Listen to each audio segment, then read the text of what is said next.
कल्पना के विवाह के महीना भर ही हुआ था, पर ऐसा लगता था कि उसके दामन में ज़माने भर की खुशियाँ समा गई हों। वह बेहद खुशनसीब थी, जिसे अपना प्यार तो मिला ही था, साथ में माँ बाप के समान सास ससुर तथा उससे भी ज़्यादा हमजोली प्यारी नंद शिखा भी मिली। एक महीने उनके साथ बिताकर जब वह अभिजीत के साथ पूना आने लगी तो उसकी आंखें भर आईं। स्टेशन पर उसे छोड़ने आई उसकी सास ने उसे मायूस और दुखी देखकर दिलासा देते हुए कहा, बेटी, तुम्हें भेजने का हमारा भी मन नहीं है, पर क्या करें, मजबूरी है। वहाँ अभिजीत अकेले रहता है, उसे भी संगी साथी चाहिए। दिल छोटा ना करें, जब मन हो चले आना। भाभी, सुना है विवाह के पश्चात लड़कियाँ ससुराल में नहीं रहना चाहती, और आप हैं कि जाने का मन ही नहीं कर रहा है। ननद शिखा ने मध्यम स्वर में फुसफुसाते हुए कहा तो उसे अनायास ही हंसी आ गई। शिखा की बातें सुनकर हल्के मन से सुनहरे जीवन का स्वप्न आँखों में सजोए वह अभिजीत के साथ चल दी। सामान अधिक होने के कारण अभिजीत ने ट्रेन से रिजर्वेशन करवाया था। लगभग 20 घंटे का सफ़र था। रात के 10 बजे थे। अभिजीत थोड़ी देर बैठकर ऊपर की बर्थ पर सोने चला गया, पर उसकी आंखों में नींद नहीं थी। उसका मन बार बार अतीत के उन प्रश्नों को पलटने का आतुर हो रहा था जिन्हें वह पीछे छोड़ आई थी, जहाँ दर्द के अतिरिक्त और कुछ नहीं था।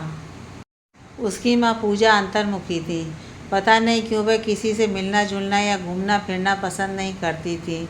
उनकी पूरी दुनिया उनके या डैड के इर्द गिर्द ही सीमित थी। अंतर्मुखी तो वह पहले से ही थी, पर पता नहीं एक दिन फ़ोन पर उनकी किसी से क्या बात हुई कि वह ज़मीन पर गिरकर अपने बाल नोचने लगी। वह उनकी स्थिति देखकर घबरा गई तथा पड़ोसन दीपा आंटी को बुला लाई। आंटी ने तुरंत डैडी को फ़ोन करके बुला लिया। उस समय वह 4 वर्ष की ही थी, पर इतनी तो समझ थी कि कहीं कुछ तो गलत हुआ है। दवा से उस समय वह ठीक हो गई, पर धीरे धीरे इस तरह की स्थिति बार बार होने लगी। फिर तो थोड़े समय के बाद ठीक हो जाते, पर उनकी मानसिक स्थिति बिगड़ जाती। उन्हें रोशनी अच्छी नहीं लगती थी। वह या डैडी ऐसे समय कुछ कहना चाहते तो बदहवास हो जाती वह तथा डर की वजह से एक कोने में दुबक जाती। पता नहीं उस समय उन्हें ऐसा क्यों लगता था कि जो उनसे बातें करने आया है वह उन्हें मारना चाहता है। धीरे धीरे उनकी बीमारी बढ़ने लगी तथा वह अर्धविचलित सी होने लगी थी। उनकी इस बीमारी के कारण पूरा घर ही अस्त व्यस्त होने लगा था। डैडी का अधिकतर समय उनकी सेवा शुश्रूषा में ही व्यतीत होने लगा था। अक्सर उन्हें ऑफिस से छुट्टी लेनी पड़ जाती। समय गुजरने के साथ माँ की हालत बिगड़ती गई। पापा को लगने लगा था कि कहीं माँ की अर्धविक्षिप्तता का असर उसके नन्हे दिल पर ना पड़े, पर कुछ भी करने में स्वयं को विवश पाते थे। माँ की हालत इतनी बिगड़ी कि ना चाहते हुए भी डैडी को उन्हें मेंटल एसाइलम में भेजना पड़ा। वह माँ से बेहद प्यार करते थे, पर इसके अतिरिक्त उनके पास कोई उपाय भी नहीं था। वह हर इतवार उनसे मिलने जाते और उनके मनपसंद व्यंजन जलेबी तथा खस्ता कचौड़ी उनके लिए लेकर जाते। माँ उन्हें देखकर बहुत खुश होती, बहुत चाव से उनकी लाई चीज़ें खाती। उनके चलने का समय होने पर इतनी उदास हो जाती कि कमरे की खिड़की पकड़कर उन्हें तब तक देखती रहती जब तक कि वह आँख से ओझल नहीं हो जाते। तो कभी उनकी लाई चीज़ें फेंक देती तथा बिना कुछ कहे अंदर चली जाती, पर डैडी ने वहाँ जाना नहीं छोड़ा। वह भी डैडी के साथ अक्सर उनसे मिलने जाती। उस समय की हर खट्टी मीठी यादें आज भी उसके दिल के एक कोने में सुरक्षित है। कुछ दिनों पश्चात उनके सामान्य व्यवहार करने पर डॉक्टर भी आशान्वित होकर कहते कि वह शीघ्र ठीक हो जाएंगी। मन में आस के दिए जल पड़ते। वह सोचती, माँ आएगी तो यह करूँगी वह करूँगी, पर सारे स्वप्न धरे के धरे रह गए। एक दिन खबर आई कि वह अचानक चल बसीं। डैडी तो पागल जैसे हो गए थे। उस समय वह 10 वर्ष की थी। खबर सुनकर दादी और दादा आए थे, चाचा भी आए। 13वीं के बाद जब दादी रुकने लगी तो पापा ने कहा, जब बहू को ही तुम नहीं अपना पाई तो उसकी बेटी को कैसे अपना पाओगी। अच्छा होगा कि तुम हमें अपने हाल पर छोड़ दो। दादी सुनकर बिफर पड़ी थीं। बोली, जीते जी तो उस कुलक्षणी ने तुझे मुझसे दूर कर ही दिया था, पर अब मरने के बाद भी अपना साया तुझ पर छोड़ गई। उसने नहीं, वरन तुमने अपने व्यवहार से मुझे स्वयं से दूर किया है। जब जब हम तुम्हारे पास आए, तुमने अपनी नफ़रत की चिंगारी से हमें इतना जलाया कि अब कुछ बाकी ही नहीं बचा है। तुमने हमें ना अपने घर आने दिया, ना ही तुम कभी हमारे घर आईं, पर फिर भी हमें चैन से जीने भी नहीं दिया। जब तक फ़ोन करके जहर उगलकर तुमने पूजा की ऐसी स्थिति में पहुंचा दिया कि जहां से वह लौटकर कभी नहीं आ सकती। वह अपनी मौत नहीं मरी, उसे तुम्हारी नफ़रत ने मारा है। आखिर उसने तुम्हारा क्या बिगाड़ा था जो तुमने उसके साथ ऐसा व्यवहार किया? वह मेरा प्यार थी, कम से कम अब तो उसे बद्दुआ ना दो। कहते कहते वह रो पड़े थे।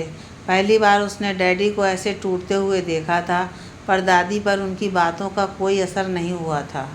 वह अपने स्वभावानुसार सदा की तरह उल्टा सीधा बोलते हुए चली गई थी।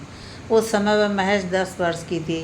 डैडी और दादी की बातें सुनकर उसे कुछ कुछ समझ में आने लगा था। किसी का फ़ोन आने के बाद ही माँ को ऐसे फिट पड़ा करते थे, तो क्या वह दादी थीं? बाद में पता चला कि दादी बहुत ही डोमिनेटिंग महिला थीं। वह जो भी एक बार बोल देती या कह देती थीं, करके ही रहती थीं। दादाजी ने तो उनका स्वभाव जानकर चुप रहना सीख लिया था। शायद उनकी चुप्पी ने ही उन्हें और भी तेज तर्रार बना दिया था। दादा, डैडी, चाचा, चाची सब उनकी हाँ में हाँ मिलाते रहे थे, पर पता नहीं कैसे डैडी माँ के प्यार की गिरफ्त में फंस गए। यह बात दादी को नागवार गुजरी। उन्होंने डैडी को तरह तरह की धमकी दी, पर डैडी भी अपनी माँ की तरह ही जिद्दी थे। उन्होंने बिना बताए मंदिर में अपने 2-4 मित्रों के सम्मुख माँ के साथ 7 फेरे ले लिए। आशीर्वाद लेने जब घर गए तो दादी ने उन्हें खूब खरी खोटी सुनाई तथा घर में भी नहीं घुसने दिया। आखिर उन्होंने अपना अलग नीड़ बसा लिया, पर दादी को तब भी चैन न आया। वह जब तक माँ को फ़ोन कर धमकी देने लगीं। यहाँ तक कि उन्होंने उसे भी जन्म लेने से उन्होंने रोकना चाहा। जिस डॉक्टर की निगरानी में उनकी माँ थी, उससे मिलकर उसे गर्भ में ही समाप्त करने की कोशिश की, पर किसी तरह डैडी को यह बात पता चल गई और उन्होंने माँ की देखभाल के लिए लंबी छुट्टी ले ली।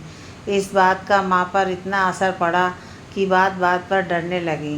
बाहर आना जाना बंद कर दिया था, स्वयं को अपने ही यंत्रा कवच में कैद कर लिया था। उसके होने के पश्चात जब डैडी ने ऑफिस जाना प्रारंभ किया, तब दादी जब तब अपना गुबार माँ को फ़ोन करके निकालने लगीं। पहले तो वह सहती रहीं, पर धीरे धीरे उनका मानसिक संतुलन बिगड़ने लगा। तनाव के कारण उनको फिट पड़ने लगे। स्थिति यह हो गई थी कि फ़ोन की घंटी बजते ही वह अपना संतुलन खोने लगीं। बीमारी ने उग्र रूप धारण कर लिया, जो उनके अंत का कारण बनी। कभी कभी लगता है, क्या एक माँ इतनी भी स्वार्थी हो सकती है जो अपने बच्चे के स्वयं विवाह करने के निर्णय से उसे अपनी ज़िंदगी से बेदखल करने के साथ प्रतिशोध की ज्वाला में जलते हुए पुत्र के घर को ही बर्बाद करने में जुट जाए? वह अपने दूसरे बेटे के साथ रहती थी। उन्होंने स्वयं तो डैडी से संबंध तोड़ ही दिए थे, पर भाई को भी भाई के पास नहीं आने दिया। माँ की मृत्यु के पश्चात डैडी बेहद अकेले हो गए थे।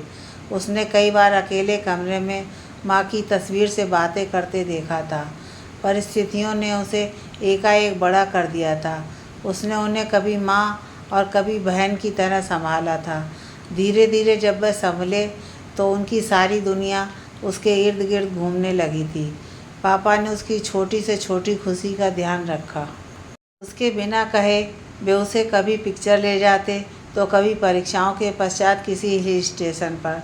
दार्जिलिंग उसका पसंदीदा हिल स्टेशन था। वहाँ की कंचनजुंगा की पहाड़ियों पर जमी बर्फ़ की सफ़ेद चादर में कभी माँ की ममतामयी छवि नज़र आती, तो कभी सना सना पिघलती बर्फ़ जीवन की नश्वरता का संदेश दे जाती। प्रकृति को हर विपदाओं से जूझते देख उसे लगता, जब तक जीवन है परेशानियां तो आएंगी ही। अब यह व्यक्ति पर निर्भर है कि वह इन कठिनाइयों को कैसे झेलता है। माँ की अति संवेदनशीलता ने उन्हें बेहद कमज़ोर बना दिया था। तभी वह जीवन में आई परेशानियों से डरकर जीवना विमुख हो गई, हार गई। पर वह हार नहीं मानेगी। यही कारण था कि जब जब वह वहाँ से लौटती, उसमें नई स्फूर्ति का संचार हो जाता। किसी स्टेशन पर ट्रेन के रुकने के साथ ही विचारों पर ब्रेक लगा। उसने उठकर पानी पिया, अभिजीत अब भी गहरी नींद में थे। उसके विचार रुकने का नाम ही नहीं ले रहे थे। मम्मा की बीमारी जन प्रदत्त नहीं थी, पर जहाँ भी उसके विवाह की बात चलती, पता नहीं कहाँ से उसकी मम्मा की बीमारी की खबर पहुँच जाती और चलती बात रुक जाती। डैडी बहुत परेशान हो गए थे।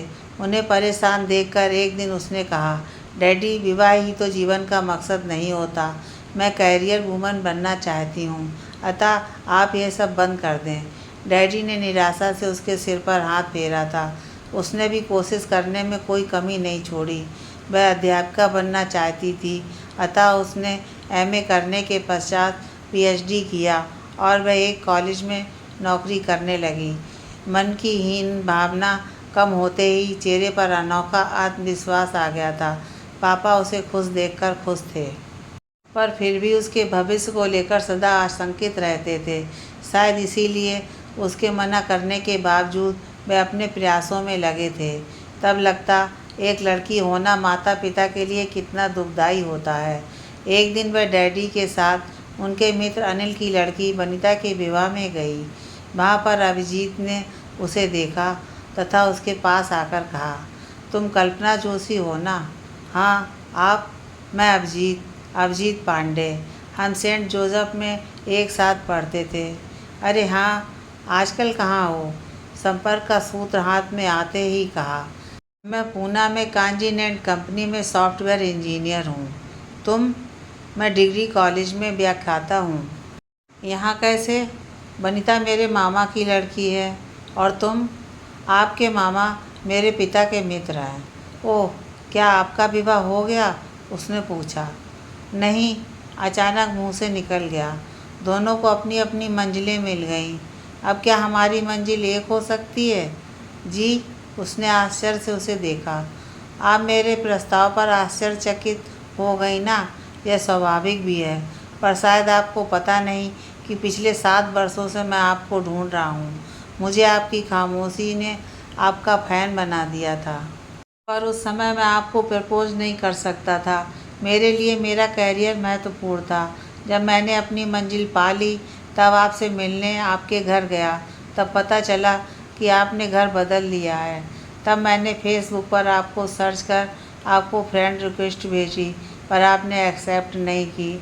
अब जब आप सामने हैं तो अपने दिल की बात आपके सामने रखने से रोक नहीं पाया।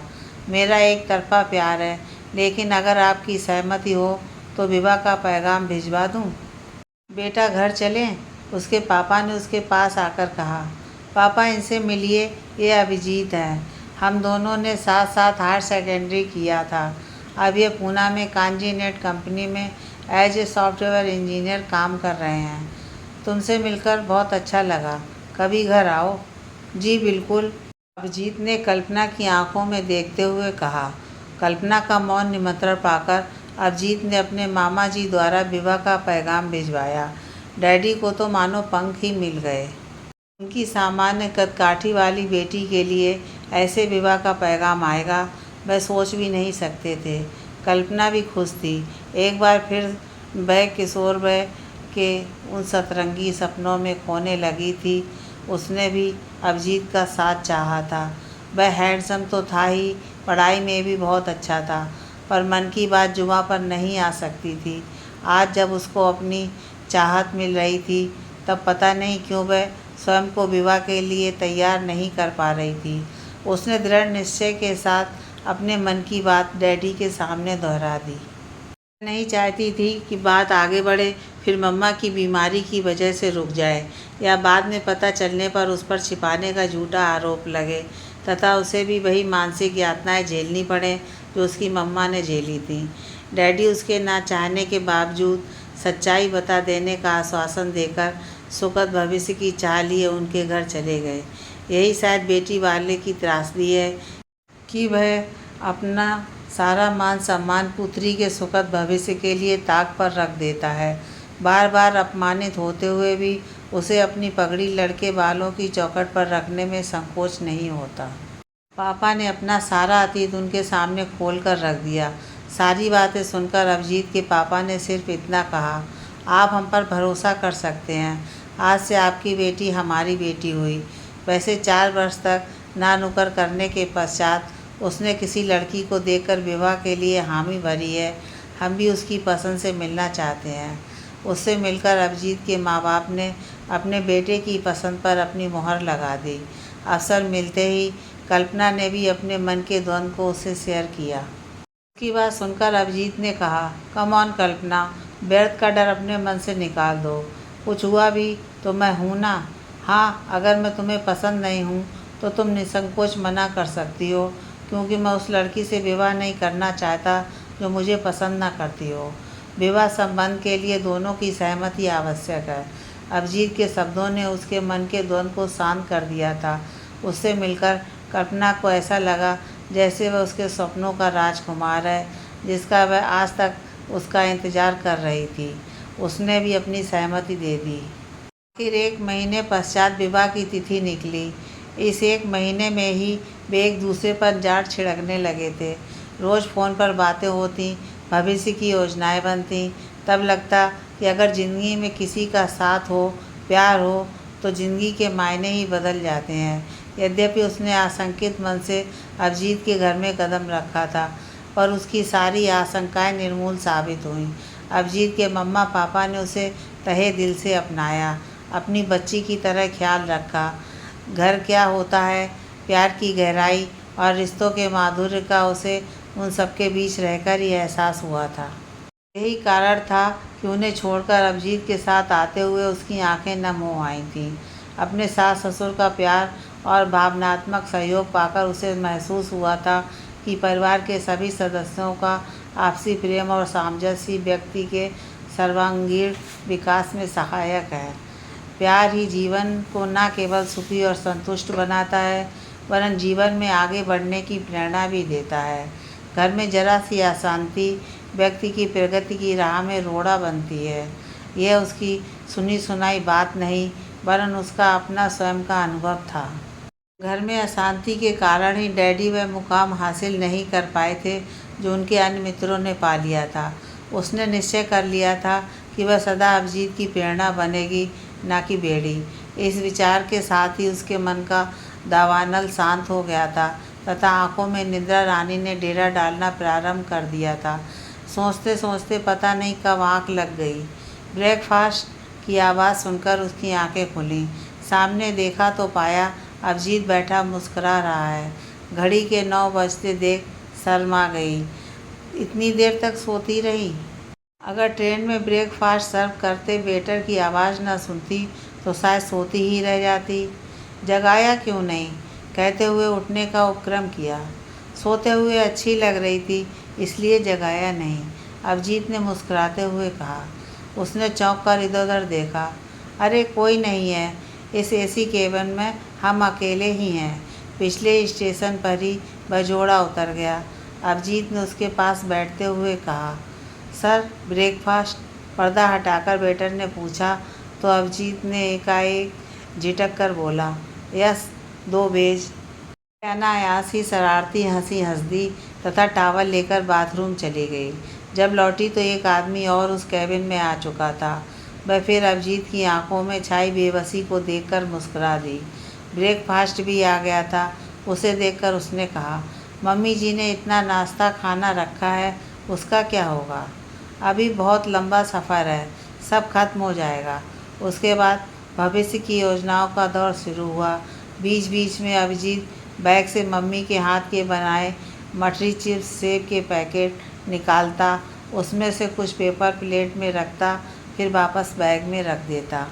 आग्रह कर उसे खिलाते और खाते हुए कहता, यार सफ़र में अगर कुछ खाने का ना हो तो मज़ा ही नहीं आता।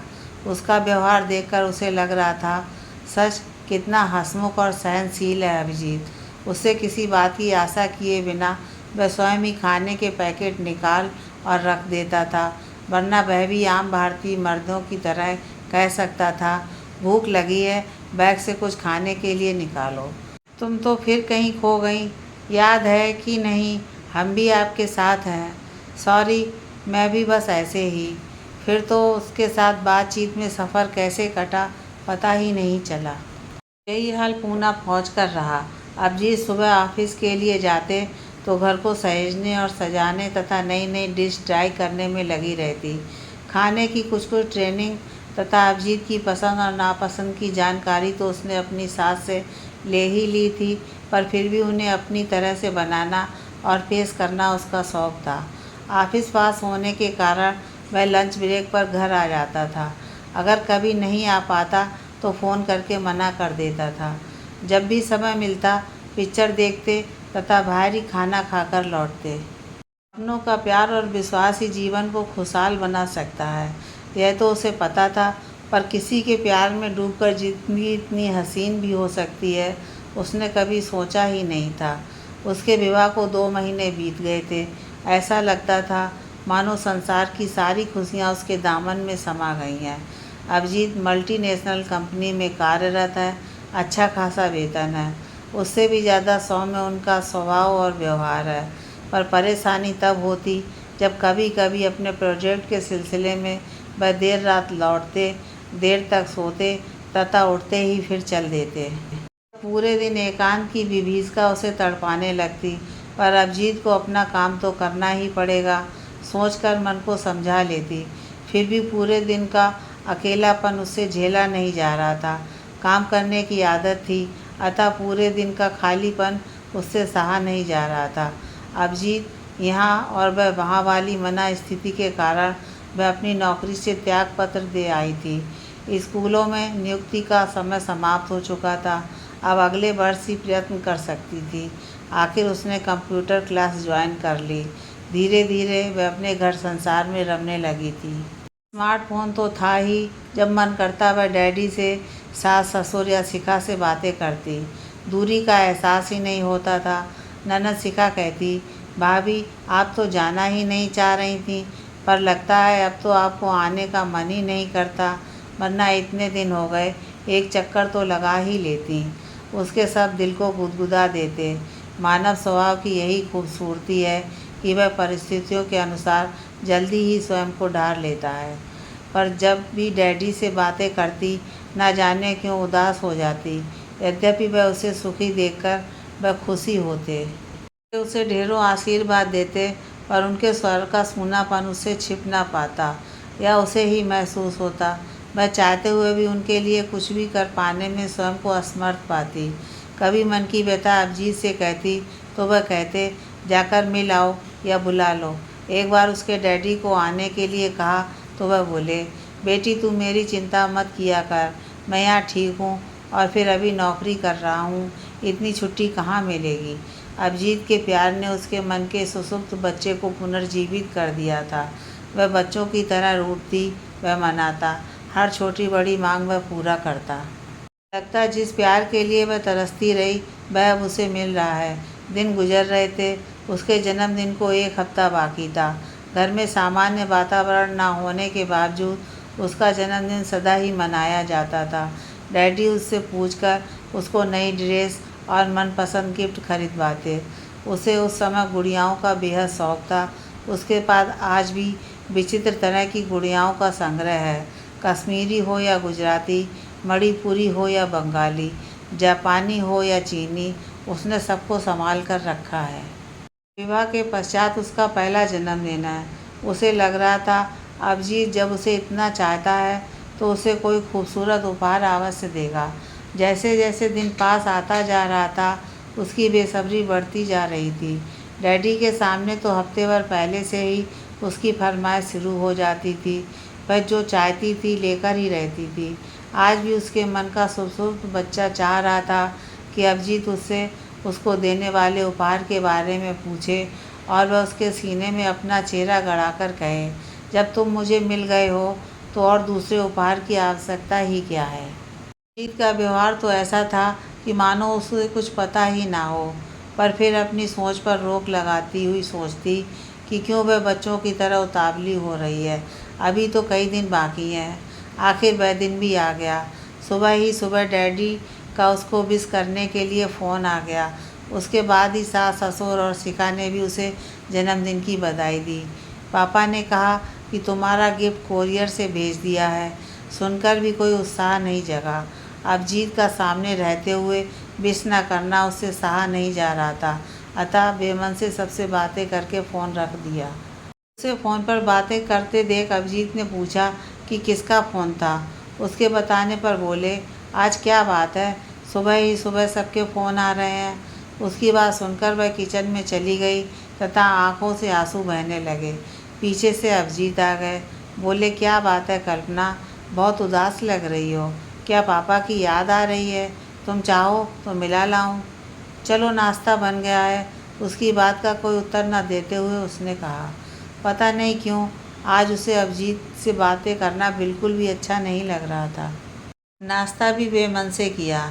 ऑफिस जाते हुए अभिजीत ने कहा, कल्पना, आज मेरे एक दोस्त की बर्थडे है, उसने बुलाया है, तुम तैयार रहना, आज डिनर बाहर ही है।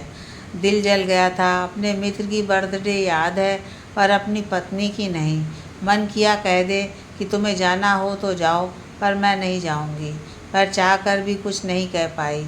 हो सकता है अभिजीत को किसी कारणवश याद ही ना रहा हो। मन में चलते द्वंद्व के कारण उसके उस मित्र का नाम भी नहीं पूछा। वैसे भी चलते समय सासू माँ ने नसीहत देते हुए कहा था, बेटा, कभी कभी छोटी छोटी बातें कलह का कारण बन जाती हैं। अगर थोड़ी सूझबूझ से काम लिया जाए तो टकराव टल सकता है। अगर कोई बात बुरी लग रही है तो तुरंत प्रतिक्रिया व्यक्त करने की बजाय उचित समय का इंतज़ार करो। हो सकता है एक नज़र में जो तुम्हें ठीक ना लग रहा हो वह ठीक ही हो। अगर फिर भी संतुष्ट नहीं हो तो उचित समय देखकर अपने मन की बात कह दो। कोई कारण नहीं कि सामने वाला तुम्हारी बात समझ ना पाए। एक बात और बेटा, पति पत्नी के रिश्ते में कभी दुराव, अहम और शक नहीं आना चाहिए, क्योंकि यही कभी कभी रिश्ते में दरार पैदा कर देते हैं। सासू माँ की बात उसने गांठ में बांध ली थी। उसने स्वयं से वादा किया था कि कभी किसी बात पर घर में तनाव पैदा कर माहौल को अशांत नहीं बनाएगी, अतः चुप ही रही। वेट एंड वाच का मूल मंत्र अपनाते हुए स्वयं को संतुलित करने का प्रयास किया। शाम को अभिजीत आया। उसे तैयार ना देखकर उसने कहा, कल्पना, तुम अभी तक तैयार नहीं हुई? मैंने तुमसे सुबह ही कहकर गया था, जल्दी से तैयार हो जाओ, पर ज़रा ठीक से। मैं नहीं चाहता कि मेरे दोस्त के सामने तुम कमतर लगो। दोस्त? वह क्या उसकी कुछ भी नहीं? एक बार फिर मन रो पड़ा। क्या वह स्टेटस सिंबल है जो अच्छी तरह सज धर कर उसके दोस्त के सामने जाए, जिससे कि उसकी नाक नीची ना हो? आखिर सब मर्द एक जैसे ही क्यों होते हैं? उसने तुरंत अपनी नकारात्मक विचारों पर ब्रेक लगाया। अगर उसे अपनी किसी मित्र से अभिजीत को मिलाना होता तो क्या वह स्वयं भी नहीं चाहती कि वह उसके व्यक्तित्व से प्रभावित हो? कर मन को शांत किया तथा अप्सरा अनुकूल ड्रेस पहनकर हल्का सा मेकअप किया। कम से कम उस दोस्त से तो मिल ले जिसकी वजह से वह उसका जन्मदिन भूल गया। तैयार होकर जब वह अभिजीत के सामने आई तो उसकी आंखों में अपने लिए प्रशंसा देख सुकून मिला।